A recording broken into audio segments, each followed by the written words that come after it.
71, pero erigida formalmente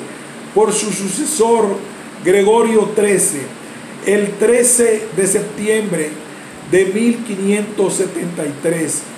con la tarea específica de examinar las obras sospechosas, de corregir, expurgar aquellas que después de la debida censura pudiesen continuar en circulación, y de actualizar periódicamente la lista de libros prohibidos, Index Liborum Prohibitorum. Menos de 50 años después de su erección,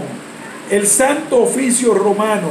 alcanzó una posición de privilegio absoluto después de la reorganización general del gobierno central de la Iglesia y del Estado Pontificio,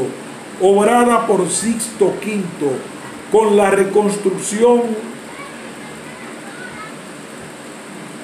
la reconstitución apostólica Immensa Aeterni Dei del 22 de enero de 1588.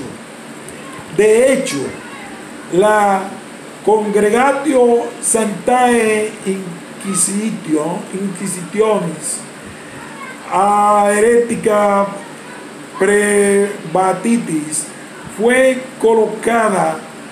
por encima de las 15 congregaciones establecidas por Sixto V, incluidas las cinco que ya existían, conservando su carácter de tribunal. Puesta bajo la presidencia directa del pontífice por la importancia de las cuestiones que trataba, la Inquisición romana fue dotada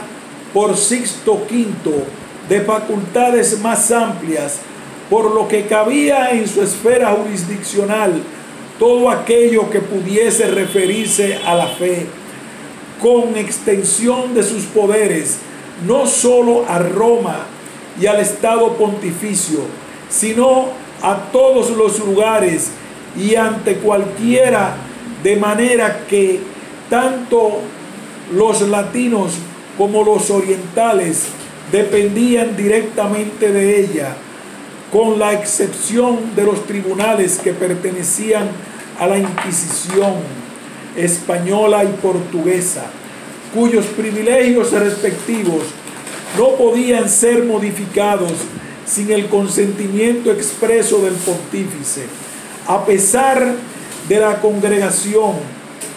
estaba revestida en teoría de una jurisdicción universal. De hecho, la documentación conocida hasta ahora demuestra que el dicasterio ejercitó sus competencias propias, actuando solo sobre los tribunales italianos y sobre los de Malta, Aviñón, entonces territorio pontificio, Besanzón, Carcasona, Tolosa, actualmente en Francia, y Colonia, Sacro Imperio Romano de Alemania. En todo caso, la congregación fue revestida de jurisdicción absoluta sobre todos los delitos que se referían a la fe, herejía, cisma, apostasía, adivinación, hechizos, magia, y de la facultad de dispensar de impedimentos de religión mixta y disparidad de culto, con competencia especial por cuanto se refiere al privilegio paulino en la disolución del vínculo matrimonial. La congregación también tenía competencia en todo aquello que, aunque no se refería específicamente a la fe, tuviese una cierta relación con ella. es decir, el delito del solicitatio anturpia, los votos religiosos, la santificación de las fiestas, el ayuno y la abstinencia. A pesar del silencio de la Constitución Sixtina, el Santo Oficio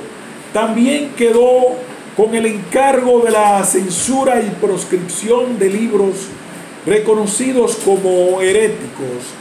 mientras que el examen de las obras sospechosas era tarea de la Congregación del Índice, confirmada por Sixto V. La actividad de este dicasterio contribuía a poner de relieve a la misma Inquisición, ya que al estar ocupada en la resolución de las cuestiones más graves que se referían a la fe y la moral, no era capaz de ejercitar una vigilancia completa de las obras cada vez más numerosas que eran publicadas en todas partes. La gran importancia con que Sixto V había revestido la congregación hacía que los miembros del Sacro Colegio tuviesen un deseo consciente de formar parte de ella. Después de la amplia reorganización sixtina de la curia romana, la congregación de la Inquisición mantuvo su posición preeminente entre las diferentes congregaciones, permaneciendo casi inalterada en su estructura y en su tarea institucional hasta principios del siglo XX. Gregorio V, con la Constitución Universi Dominici Gregis de 30 de agosto de 1622, confirmó la competencia de la Congregación de la Inquisición contra el delito solicitatio ad turpia, competencia reafirmada por Benedicto XIV con la Constitución Solicita ac Provida del 9 de julio de 1753, elaborada y escrita personalmente por el Papa. El pontífice exhortó a los miembros de la congregación del Índice a un examen más atento e imparcial de las obras que les eran remitidas para prevenir las quejas de los autores, y dispuso que a los teólogos les ayudasen personas eminentes por su cultura en busca de procedimientos más objetivos que preservasen también la escritura de los acusados o de sus representantes. El Papa buscó resolver la cuestión, nunca antes resuelta, de la jurisdicción en la escucha de los acusados o de los representantes. El Papa buscó resolver la cuestión nunca antes resuelta de la jurisdicción en la competencia en materia de censuras entre el Santo Oficio y la Congregación del Índice. Estableció, por tanto, que esta última debería ocuparse solo de las obras expresamente denunciadas como peligrosas, siempre que no fuesen antes sometidas al examen de la Congregación de la Inquisición. Hacia finales del siglo XVIII fueron sometidos a la jurisdicción de la Congregación de la Inquisición por primera vez algunos delitos que nunca antes habían sido considerados en estrecha relación con el ámbito doctrinal. Pero además, con Pío VI se le añadió toda la materia referente a las órdenes sagradas, tanto en su parte dogmática como en la disciplinar. En el siglo XIX, además, bajo el pontificado de Gregorio XVI, la Inquisición recibió el encargo por algún tiempo de ocuparse también de las causas de los santos, pero siempre en lo referente a la doctrina y en especie al concepto del martirio. Las reformas de inicios del siglo XX. Un último incremento de las competencias de la Congregación de la Inquisición antes de la gran reforma de la curia puesta en marcha por Pío X en 1908 vino de la mano del mismo Papa con el motu proprio Romanis Pontificibus de 17 de diciembre de 1903, en virtud del cual se decretaba la fusión de la antigua congregación para la elección de los obispos con el Santo Oficio. De esta manera, a este último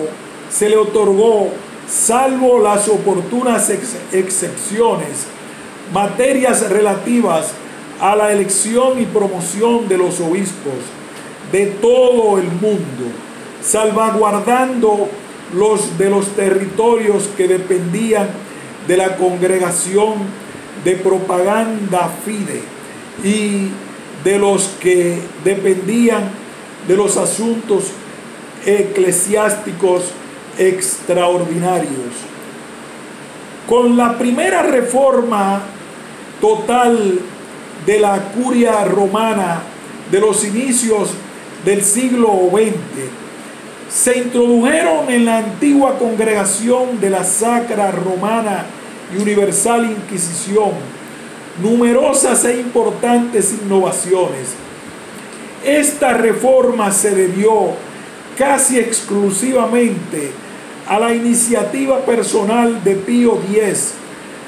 Pasó la prueba de hasta 5 proyectos diferentes, uno de los cuales fue elaborado por el mismo pontífice y finalmente implementada por la Constitución Sapienti Concilio del 29 de junio de 1908, para imprimir a los diferentes organismos de la curia una dirección moderna que respondiese a las mutables exigencias de los tiempos. En lo que respecta a sus competencias, fue eximida de toda materia que refiriese a la observación de los preceptos de la Iglesia, que fue asignada la congregación del concilio, la cual congregación para el clero, porque fue acogido el énfasis hecho por el mismo Pío X en su proyecto personal de reforma. Lo referente a la elección de obispos se transfirió a la congregación consistorial, actual congregación para los obispos, mientras que las dispensas de los votos religiosos fueron reservados a la nueva congregación de los religiosos, la actual congregación para los institutos de vida consagrada y las sociedades de vida apostólica. A la congregación del Santo Oficio se le asignaron, en cambio, todas las materias relacionadas con las indulgencias. A la Constitución Sapienti Concilio siguió la publicación del Ordo Servandus in Sacris Congregationibus Tribunalibus Officis Romanae Curiae, con normas generales y específicas que debían ser observadas por cada congregación y por los diferentes organismos de la curia romana. Para el Santo Oficio se estableció formalmente que el grado de oficiales mayores debería ser reconocido solo al asesor y al comisario. Además, se ordenó cuanto antes la redacción de la Ratio Allendi de la congregación,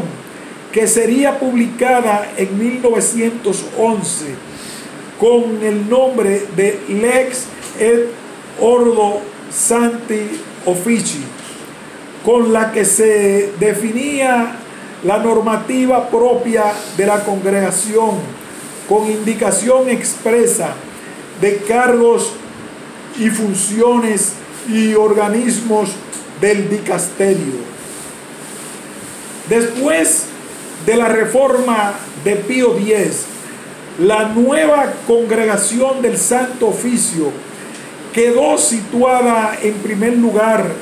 entre las diferentes congregaciones romanas y se le confirió más adelante el título de suprema, fruto también del hecho de estar presidida por el mismo Papa. En su esfera jurisdiccional cabían sobre todo la defensa de la doctrina de la fe y de las costumbres, los procedimientos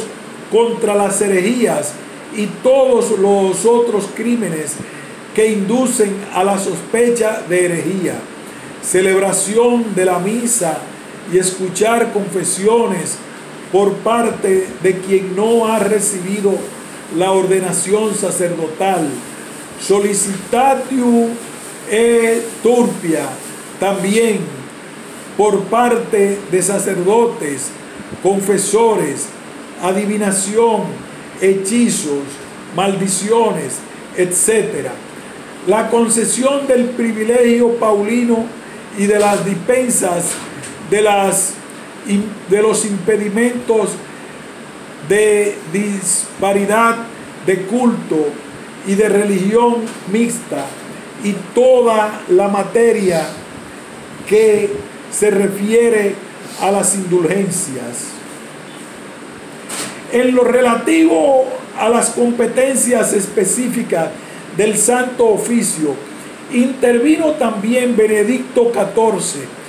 quien al decretar con el motu proprio Aloquentes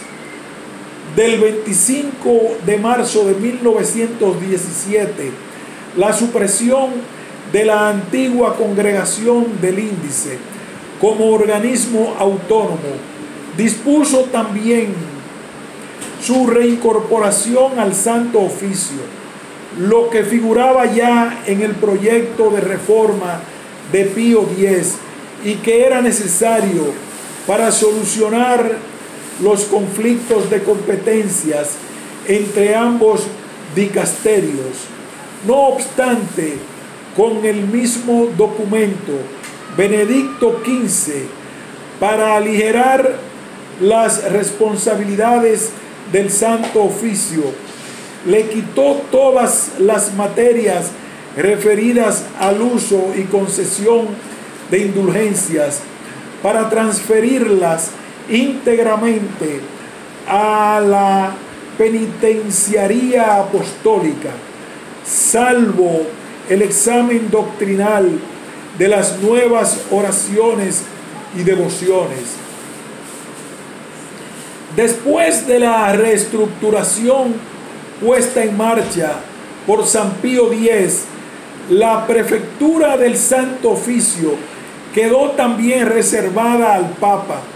cuya relativa acción directiva venía normalmente ejercitada por un cardenal secretario, cargo ocupado desde hacía mucho tiempo por el decano de los cardenales, miembros del dicasterio, aunque fueron llamados inquisidores generales por última vez en un decreto del 2 de agosto de 1929. El organigrama de la congregación del Santo Oficio estaba compuesto por un gran número de oficiales. Los primeros dos, llamados mayores, era el asesor y el comisario. El asesor, que pertenecía al clero secular, ayudaba al cardenal secretario en la resolución de los asuntos ordinarios y supervisaba los asuntos de disciplina general. El comisario, un religioso dominico, tenía el encargo de facilitar la instrucción de las causas penales que habían de ser juzgadas por la misma congregación en función de tribunal, asistido por el primer compañero y por el segundo compañero, también dominicos. Los tres pertenecían a la provincia dominica de Lombardía, en virtud de un privilegio otorgado por Pío V, que como religioso había sido comisario desde 1551 hasta 1556 y era miembro de esa provincia. El tercer oficial mayor de la congregación era considerado también el sustituto primero de la sección especial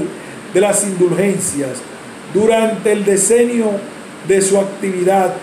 1908-1917. El conjunto de oficiales menores estaba constituido por dos abogados, uno de los cuales era llamado fiscal hasta 1920 y después llamado promotor de la justicia, y el otro de los asuntos, encargado de sostener respectivamente al acusador y el patrocinio de oficio de los acusados que no pudiesen o no quisiesen nombrar un defensor propio, un acumulador que proveía a la separación del resumen de los procesos, un notario con algunos sustitutos por la extensión de las actas de los procesos y un archivista para el orden y custodia de los documentos. Formaban parte de la congregación también numerosos consultores, escogidos entre el clero secular y regular, teólogos y juristas, entre los cuales destacaban, de acuerdo con el derecho antiguo, el maestro general de los dominicos, el maestro de los sagrados palacios y un teólogo que perteneciese a la orden de los franciscanos conventuales, porque eran considerados consultores natos del Santo Oficio. Además, dependían de la congregación numerosos calificadores que constituían una categoría particular de residentes en Roma. Estos eran llamados a presentar su parecer por escrito, que había de ser sometido al examen de los consultores sobre el grado de error de un libro o de una doctrina diferida al juicio de la congregación, acogida en el Codex Iuris Canonici de 1917, la normativa referida a la reestructurada congregación del Santo Oficio, fruto de la reforma de Pío X, quedó fijada con las modificaciones aportadas por Benedicto XV en el Canon 247. La Congregación para la Doctrina de la Fe. Los diferentes condiciones culturales, sociales y políticas contemporáneas indujeron a los padres del Concilio Vaticano II a plantear la posibilidad de una actualización también de los dicasterios de la Curia Romana, como subraya especialmente el decreto Christus Dominus del 28 de octubre de 1965, que proyectaba una nueva reforma general de todo el aparato curial. La reforma de la curia había sido, además, una de las primeras propuestas de Pablo VI, anunciada por sí mismo al inicio de su pontificado en el famoso discurso a los miembros de la curia el 21 de septiembre de 1963, donde, entre otras cosas, dijo: han pasado muchos años. Se entiende como tal ordenamiento por su misma edad venerable, resienta de la disparidad sus órganos y de su praxis respecto a las necesidades y usos de los tiempos nuevos, como sienta al mismo tiempo la necesidad de simplificarse, de centrarse, alargarse y habilitarse a nuevas funciones, mientras la Comisión Cardenalicia Especial trabajaba en este proyecto. Pablo VI lo anticipó reformando el dicasterio de mayor prestigio y más debatido en la curia romana, es decir, la Suprema Sacra Congregación del Santo Oficio, con el motu proprio Integrae Servandae, promulgado el 7 de diciembre de 1965, vigilia de la conclusión del concilio, y recogido en anexo a este documento. El reconocimiento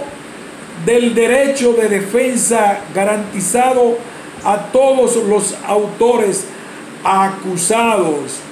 era una de las innovaciones más importantes introducidas por el motu proprio Integrae Servandae. El documento permitió así eliminar definitivamente una de las mayores críticas dirigidas al Santo Oficio, relativa justamente a la imposibilidad de la defensa de parte de cualquier autor cuyas obras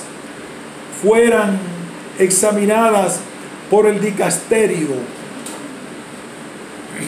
sobre todo en vista a una posible inclusión en el índice, que debería entenderse ya abolido, pues no se menciona en el motu proprio de Pablo VI. No obstante, al notar alguna queja por parte de muchos obispos, el cardenal Alfredo Ottaviani, prefecto de la Congregación para la Doctrina de la Fe, permitió que se dictasen el 4 de junio de 1966, las nuevas disposiciones para la tutela de la fe y de la moral en los manifiestos de prensa con una notificación especial. En ella se declaraba que, aunque el índice ya no tuviese valor jurídico como ley eclesiástica con las sanciones aparejadas, sí que permanecía en pleno vigor su valor moral en todos los casos, como una solicitud para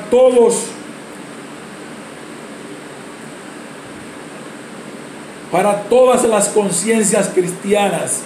de su deber de abstenerse, de acuerdo con el derecho natural de la lectura de libros que dañen la fe y las costumbres. La misma congregación señalaría estos libros a través de un boletín especial titulado Nuntius, que apareció a principios de 1967 y no fue publicado después, para ayudar a sacerdotes y fieles a evaluarlos y, si era el caso, a evitarlos. Con un decreto del 15 de noviembre de 1966, la Congregación para la Doctrina de la Fe precisó que estaban abrogados también los cánones 1399, lista de libros prohibidos, y 2318, excomunión para los autores, editores, lectores y propietarios de algunas categorías concretas de libros, del Codex Iuris Canonici de 1917. Si ya en 1908 se había abandonado la denominación original de Sacra Romana y Universal Inquisición,